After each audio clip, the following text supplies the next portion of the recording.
আমিন সাহেব এই জায়গাটা কিনবো মানে এনে 10 লাখ জায়গা আছে মানে বেটা 1 কোটি টাকা দাম হইতেছে দেন তো আপনি জায়গার সবকিছু ঠিক আছে নি? জায়গার মাপ তো ঠিক হয়েছে, কিন্তু 1 কোটি টিয়া এদিকে তো জায়গার দাম এত অনেক কোনো কথা না। হাইস্টে 30 লাখ বা 40 লাখ টিয়া। কি কোন আমিন সাহেব তাইলে বেটা কি আমার লাল বাতি ধরা দিতেছে? কারণ বেটার আমি অনেক ফোন দিতেছি।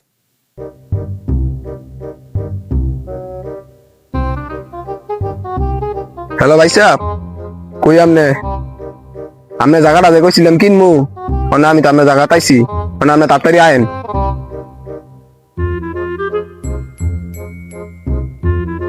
কিসে কোন মিয়া আপনারা বিশ্বাস করে জায়গাটা কিনতাম রয়েছি মানে আপনি আমার লাল বাতি ধরা দিতেছেন।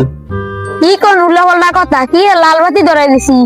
আমিন সাহেব কইলো এই জায়গার দাম মাত্র 30-40 লাখ টাকা মানে আপনি আমার 1 কোটি টাকা চাই বইছেন। আমি আমনেতে একটাও বেশি চাই নাই, যেটা জায়গার দাম হিটাই চাইছি।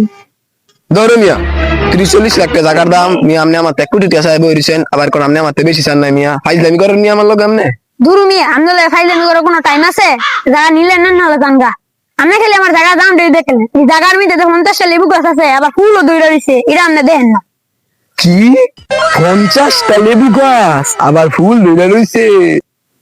ভাই সাহেব আমি আপনার 20 লাখ টাকা বাড়াই দিব 1 কোটি 20 লাখ টাকা দিব। এই আমি সাহেব কাগজপত্র রেডি করেন আমি আজকে রেজিস্ট্রি করবো।